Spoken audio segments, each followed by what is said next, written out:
ಸ್ನೇಹಿತರೆ ನಮಸ್ಕಾರ. ನಾನು ಶಿವಕುಮಾರ್ ಮಾತಾಡ್ತೀನಿ ಮೈಸೂರಿಂದ. ಇದೀಗ ಕೂಟದ ಅಧ್ಯಕ್ಷರು ಚಂದ್ರು ಒಂದು ವಿಡಿಯೋ ಮಾಡಿದ್ದಾರೆ. ಏನು ಈ ಸೊಸೈಟಿಲಿ ಬ್ರಹ್ಮಾಂಡ ಭ್ರಷ್ಟಾಚಾರ ನಡೀತದೆ ಬೆಂಗಳೂರು ಸೊಸೈಟಿಲಿ. ಹಾಗೂ ರಾಯರು ಏನು ಮೊನ್ನೆ 9ನೇ ತಾರೀಕು 9ನೇ ಡಿಪೋನಲ್ಲಿ ಏನು ಗಲಾಟೆ ಆಯಿತು ಅದ್ರ ಬಗ್ಗೆ ರಾಯರು ಏನು ಚೇತನ ವಹಿಸ್ಕೊತಿದ್ದಾರೆ ಅನ್ನೋ ಒಂದು ವಿಚಾರವಾಗಿ ಒಂದು ವಿಡಿಯೋ ಮಾಡಿದ್ದಾರೆ. ನೋಡಿ ಕಾರ್ಮಿಕರೇ, ಎಂಥ ನಾಯಕನ ನೀವು ಆಯ್ಕೆ ಮಾಡ್ಕೊಂಡ್ರಿ, ಎಂಥ ನಾಯಕನ ನೀವು ಆಯ್ಕೆ ಮಾಡ್ಕೊಂಡ್ರಿ ಇವತ್ತು ಈ ರಾಜ್ಯದಲ್ಲಿ. ಅಂದರೆ ಇಂಥ ನತದೃಷ್ಟ ನಾಯಕ ಇನ್ಯಾರಿಗೂ ಮತ್ತೆ ಬರಬಾರ್ದು. ಯಾಕೆ ವಿಚಾರ ಹೇಳ್ತೀನಿ ಅಂದರೆ, ಇವತ್ತು ಸಂಸ್ಥೆಯಲ್ಲಿರುವಂಥ 1,15,000 ಜನ ಕಾರ್ಮಿಕರು ಮುಂದೆ ನಮ್ಮ ಭವಿಷ್ಯ ಹೇಗೆ, ನಮ್ಮ ಭವಿಷ್ಯ ಹೇಗೆ, ಏನು ನಮಗೆ ಸಿಗ್ತಾ ಇಲ್ವಲ್ಲ. ಕಳೆದಾಗಿ 2024ರಿಂದ ನಮಗೆ ಅಗ್ರಿಮೆಂಟ್ ಆಗಲಿಲ್ಲ, 38 ತಿಂಗಳು ಹಿಂಬಾಕಿ ಬಂದಿಲ್ಲ, ಎಲ್ಲ ಮುಖ್ಯಮಂತ್ರಿಗಳ ಹತ್ರ ನಾವು ಮಾಡಿದಂಥ ಸಿಟ್ಟಿಂಗ್ ಎಲ್ಲ ಫೇಲ್ ಆಗ್ತಾ ಇದ್ದಾರೆ. ಮುಂದೆ ನಮ್ಮ ಭವಿಷ್ಯ ಹೇಗೆ ಅಂತ ಚಿಂತನೆ ಮಾಡ್ತಾ ಇದ್ದಾರೆ ಕಾರ್ಮಿಕರು. ಅಂತ್ಯ ದಿನಗಳಲ್ಲಿ ಈ ನಾಯಕನಿಗೆ ಎಂಥ ಚಿಂತೆ ಅಂದರೆ, ಒಬ್ಬ ಹೆಣ್ಮಗಳು, ನನ್ನ ಮನೆ ಹೆಣ್ಮಗಳಾದರೂ ಕೂಡ ಹೆಣ್ಮಗಳು ನಮ್ಮ ಮುಂದಿಟ್ಕೊಂಡು ಇವರು ರಾಜಕೀಯ ಮಾಡ್ತಾಯಿದ್ದಾರೆ. ಆ ಹೆಣ್ಮಗಳ ಮುಂದಿಟ್ಕೊಂಡು ಎಂತೆಂಥ ಪದಗಳನ್ನ ಅವ್ರು ವೀಡಿಯೋದಲ್ಲಿ ಮಾತಾಡಿದ್ದಾರೆ ನೋಡಿ. ಅಂದರೆ ನನಗೆ ಸಂಬಂಧ ಕಟ್ತಾ ಇದ್ದಾನೆ, ಕೂಡ ಚಂದ್ರಿಗೆ ಚೇತನ್ ಸಂಬಂಧ ಕಟ್ತಾ ಇದ್ದಾನೆ, ವಿಚಾರಗಳ ಚರ್ಚೆ ಮಾಡ್ತಾ ಇದ್ದಾನೆ. ಅಲ್ಲಪ್ಪ ಚಂದ್ರು, ಆಗಬೇಕಾಗಿದ್ದು ಭಾಳ ಇದೆ. ನೀನು ಡಿಪೋ ತಗೋ ಹೊಡೆದಿದ್ದು ಮಾಡಿದ್ದು ಅದು ನಮಗೆ ಬೇಕಾಗಿಲ್ಲ.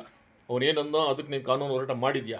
ನಮ್ಮ ರಾಯರು ಪರವಾಗಿ, ನಮ್ಮ ಕಾಮ್ರೇಡ್ ಪರವಾಗಿ ಹೇಳ್ತೀನಿ, ನಮ್ಮ ಕಾಮ್ರೇಡ್ ಎಲ್ಲೂ ಕೂಡ ಅವನ ಚೇತನನ್ನು ಎಲ್ಲೂ ಕೂಡ ನಮ್ಮ ಕಾಮ್ರೇಡ್ ವಹಿಸ್ಕೊಂಡಿಲ್ಲ. ಕ್ಷಮೆ ಯಾಕೆ ಕೇಳಬೇಕು ಅಂತ ಹೇಳಿದ್ರು ಅಂದರೆ, ನೀನೊಬ್ಬ ಗೌರವಿತ ಅಧ್ಯಕ್ಷ, ಕಾರ್ಮಿಕರಿಗೆ ನೀವು ಒಬ್ಬ ಅಧ್ಯಕ್ಷನಾಗಿ ಆಯ್ಕೆ ಮಾಡ್ಕೊಂಡಿದ್ದಾರೆ. ಹೇಳ್ತೀಯಲ್ಲ ನಮ್ಮ ಹತ್ರ 85% ಇದೆ, 99 ಹೇಳ್ತಿದ್ದೆ, 85 ಬಂದಿದೆಯಾ, 88% ನಮಗೆ ಜನ ಕಾರ್ಮಿಕರು ಬೆಂಬಲ ಇದ್ದಾರೆ ಅಂತ ಹೇಳ್ತೀಯ. 88 ಜನ ಕಾರ್ಮಿಕರು ಬೆಂಬಲ ಇರೋನು ಒಬ್ಬ ಡಿಪೋಗೆ ಹೋಗಿ ನೀನು ಒಬ್ಬ ಕಾರ್ಮಿಕನಿಗೆ ಹೊಡಿತೀಯಾ ಅಂತಂದರೆ ಎಷ್ಟು ಸರಿ ಅಂತಾರೆ. ಮತ್ತು ಕ್ಷಮೆ ಕೇಳಿದ ಯಾಕೆ ಅಂತ ಹೇಳಿದ್ರೆ, ಅವರು ಕ್ಷಮೆ ಕೇಳೋಣ ಮಾತ್ರ ಬಾ ಅಂತ ಯಾಕೆ ಹೇಳಿದ್ರು ಅಂತಂದರೆ, ಬಜ್ಜಿ ಬೋಂಡ ಮಾರಿಸ್ತೆ, ಭಿಕ್ಷೆ ಬೇಡಿಸ್ತೆ, 1000 ಜನ ಡಿಸ್ಮಿಸ್ ಮಾಡಿಸ್ತೆ, ಅದಕ್ಕೆ ಕಾರ್ಮಿಕನ ಕ್ಷಮೆ ಕೇಳು ಅಂತ ಹೇಳಿದ್ರು. ಅದಕ್ಕೆ ಕಾರ್ಮಿಕನ ಕ್ಷಮೆ ಕೇಳು, ಅನಂತ ಸುಬ್ರ ಕ್ಷಮೆ ಕೇಳು ಅಂತ ಹೇಳಿಲ್ಲ, ಇಲ್ಲ ಜಂಟಿ ಸಮಿತಿನ ಕ್ಷಮೆ ಕೇಳಿಲ್ಲ, ಕಾರ್ಮಿಕನ ಕ್ಷಮೆ ಕೇಳು ಅಂತೇಳಿ ಅದಕ್ಕೆ ಹೇಳಿರೋದು. ಅದಕ್ಕೆ ಹಲವಾರು ನಾಯಕರುಗಳು, ನಿನ್ನ ಬುಡಂಗಿಗಳು, ಹಲವಾರು ಜನ ಯಾರನ್ನ ATC ತೆಗೆದ್ರಿ ಅಂತ ಹೇಳ್ತಾರೆ, ATC ಎಷ್ಟು ಜನ ನೀವು ತುಳಿದ್ರಿ ಅಂತ ಹೇಳ್ತಾರೆ, ಹೆಸರುಗಳು ಹೇಳ್ತಾರೆ, ನಾಗರಾಜು ಏನೇನೋ ಸುಮಾರು ಜನ ಹೆಸರುಗಳು ಹೇಳ್ತಾರೆ. ಆದರೆ ನಿಮ್ಮ ಸಂಘಟನೆಯಿಂದ ಎಷ್ಟು ಜನ ತಿಳಿದ್ರಿ? ಸಂಘಟನೆ ಕಟ್ಟಿದಂಥ ಚಂಪಾ ಮೇಡಮು ಇವತ್ತೇನು ಆರೋಪ ಮಾಡ್ತಿದ್ರೆ ಬೆಂಗಳೂರು ಸೊಸೈಟಿ ಅಧ್ಯಕ್ಷರ ಮೇಲೆ ಏನೋ ಆರೋಪ ಮಾಡ್ತೀರಾ. ಆ ಅಧ್ಯಕ್ಷಕ್ಕೆ ಸಂಘಟನೆ ಕಟ್ಟಕ್ಕೆ ಎಷ್ಟು ಕಷ್ಟಪಟ್ಟವನೇ ಗೊತ್ತೇನ್ರಿ? ನಿಮ್ಮೊಬ್ಬರಿಂದ ಸಂಘಟನೆ ಆಗಲಿಲ್ಲ, ಎಲ್ಲರಿಂದ ಸಂಘಟನೆ ಆಗಿದೆ. ನೀವು ಎಷ್ಟು ಜನ ದೂರ ಮಾಡಿದ್ರಿ? ಚಂಪಾ ಮೇಡಮಿಂದ ಹಿಡಿದು, ಸೊಸೈಟಿ ಅಧ್ಯಕ್ಷರಿಂದ ಹಿಡಿದು, ಜಗದೀಶನ್ ಟೀಮಿಂದ ಹಿಡಿದು ಹಲವಾರು ಜನ ದೂರ ಮಾಡಿದ್ರಿ. ನಿನ್ನನ್ನು ಕೇಳ್ತಾರೆ ಲೆಕ್ಕನ ಅವರೆಲ್ಲ ದೂರ ಮಾಡಿದ್ರಿ. ಅದು ನಿಮ್ಮದು ಧೋರಣೆ ಅಲ್ವಾ? ಏನು ಬಡ್ಕತ್ತಾರೆ ಇಲ್ಲಿಂದ ಎಲ್ಲರೂ ನೀವು ದೂರ ಮಾಡ್ಬಿಟ್ರಿ, ನೀವು ದೂರ ಮಾಡ್ಬಿಟ್ರಿ, ನಿಮಗೆ ಯಾರು ಮಾಡ್ಬಿಟ್ರಿ ಅಂತ. ಬೆಳಿಗ್ಗೆ ಎದ್ದರೆ ಅನಂತ ಸುಬ್ರಹ್ಮಣ್ಯ ಸ್ಮರಣೆ ಮಾಡಿದವ್ರು ನಿಮ್ಗೆ ಯಾರು ಇದ್ದೇ ಬರಲ್ವಾ? ಜಂಟಿ ಸಮಿತಿಯಲ್ಲಿ ಅನಂತ ಸುಬ್ರಹ್ಮಣ್ಯ ನಿರ್ಣಯ ಅಲ್ಲಪ್ಪ, ಜಂಟಿ ಸಮಿತಿ ಎಲ್ಲ ನಾಯಕರು ನಿರ್ಣಯ ತಗೋತಾರೆ. ಹೋಗಲಿ, ಆ ವಿಚಾರ ಬೇಡ, ಆ ವಿಚಾರಕ್ಕೆ ಬೋಳೋಣ. ನೋಡಿ ಕಾರ್ಮಿಕರೇ, ನಾನು ಈಗ ನಿಮ್ಗೆ ಸಂದೇಶ ಕೊಡ್ತಾ ಇದ್ದೀನಿ. ಇವತ್ತು ನಾವು ಮುಂದಿನ ದಿನಗಳಲ್ಲಿ ಹೋರಾಟ ಮಾಡಬೇಕೋ ಇಲ್ಲ ಮುಖ್ಯಮಂತ್ರಿಗಳ ಹತ್ರ ನಾವು ಭೇಟಿ ಮಾಡಿ ನಮ್ಮ ಹಕ್ಕುಗಳನ್ನ ಪಡಿಬೇಕು ಅನ್ನೋದ್ರಲ್ಲಿ ನಾವು ಜಂಟಿ ಸಮಿತಿ ಒಂದು ಕ್ರಿಯಾಶೀಲಕ್ಕೆ ಚರ್ಚೆ ಮಾಡ್ತಾ ಇದೆ.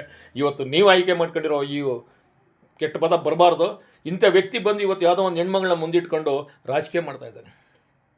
ಕಾರ್ಮಿಕರ ಬಗ್ಗೆ ಚಿಂತನೆ ಇಲ್ಲ, ಇವ್ರಿಗೆ ರಾಜಕೀಯ ಮಾಡ್ತಾಯಿದ್ದಾರೆ. ಕಾರ್ಮಿಕರ ಬಗ್ಗೆ ಹೋರಾಟ ಮಾಡೋ ಶಕ್ತಿ ಇಲ್ಲ. ಯಾರಿಗೋ ಹೊಡೆದಿದ್ದನ್ನು ಗಲಾಟೆ ಮಾಡಿದ್ದೀನಿ ವಿಚಾರನ ಮುಂದಿಟ್ಕೊಂಡು ಇವತ್ತು ಇವರು ಸೋಷಿಯಲ್ ಮೀಡಿಯಾ ಬಂದು ಚರ್ಚೆ ಮಾಡ್ತೀವಿ. ಇಂಥವ್ರನ್ನ ನೀವು ಆಯ್ಕೆ ಮಾಡ್ಕೊಂಡಿದ್ದೀರಾ, ಇಂಥವ್ರು ನೋಡಿ ನೀವು ಸೊಸೈಟಿ ಗೆಲ್ಲಿಸಿದ್ರಿ. ಅವನು ಹೆಸರುಗಳು ಗೆದ್ದಂಥ ಸೊಸೈಟಿ ಭ್ರಷ್ಟಾಚಾರ ಅಂತ ಅವರೇ ಆರೋಪ ಮಾಡ್ತಾಯಿದ್ದಾರೆ. ರಾಜ್ಯದಲ್ಲಿ ಎಲ್ಲ ಕಡೆ ನಾನು ಸರ್ಕಾರಿ ನೌಕರು ಮಾಡ್ತೀನಿ ಅಂತೇಳಿ ಸುಳ್ಳು ಹೇಳ್ಕೊಬಂದ. ಈ ಸೊಸೈಟಿಗಳ ಮೇಲೆ ನಾನು ಎಲ್ಲರೂ ಎಂಪ್ಲಾಯ್ ಮಕ್ಕಳನ್ನ IAS ಮಾಡಿಸ್ತೀನಿ, KS ಮಾಡಿ ಸುಳ್ಳು ಹೇಳ್ಕೊಬಂದ. ಇವಾಗ ಭ್ರಷ್ಟಾಚಾರಕ್ಕೆ ಮೂಲ ಕಾರಣದಂಥ ವ್ಯಕ್ತಿ ಅಂದರೆ ಈ ಕೂಟದ ಚಂದ್ರು. ಹಾಗಾಗಿ ಕಾರ್ಮಿಕರು ಎಚ್ಚೆತ್ತುಕೊಳ್ಳಿ. ಮುಂದಾದರೂ ಇವನ ನಾಟಕಗಳ ಪಣಗಳನ್ನೆಲ್ಲ ಬಿಡಿ. ಮುಂದೆ ಜಂಟಿ ಸಮಿತಿ ಏನೋ ಹೋರಾಟ ಮಾಡುತ್ತದೆ ಕೈ ಜೋಡಿಸಿ. ಏನೇ ಚಂದ್ರು ನಿನ್ನ ಪಟಾಲಿಯಂಗಳು ಎಷ್ಟೇ ಅನಂತ ಸುಬ್ರ ವಿರುದ್ಧ ದೂರ ಮಾಡಿದ್ರು ಕೂಡ ಅನಂತ ಸುಬ್ರಗೆ ಏನು ಮಾಡೋಕ್ಕಾಗಲ್ಲ. ಅನಂತ ಸುಬ್ರ ಒಂದು ಶಕ್ತಿ, ಈ ಸಂಸ್ಥೆಗೆ ಅನಂತ ಸುಬ್ರ ಒಂದು ಶಕ್ತಿ, ಅವರ ನಡೆನೇ ಒಂದು ಗುರಿ.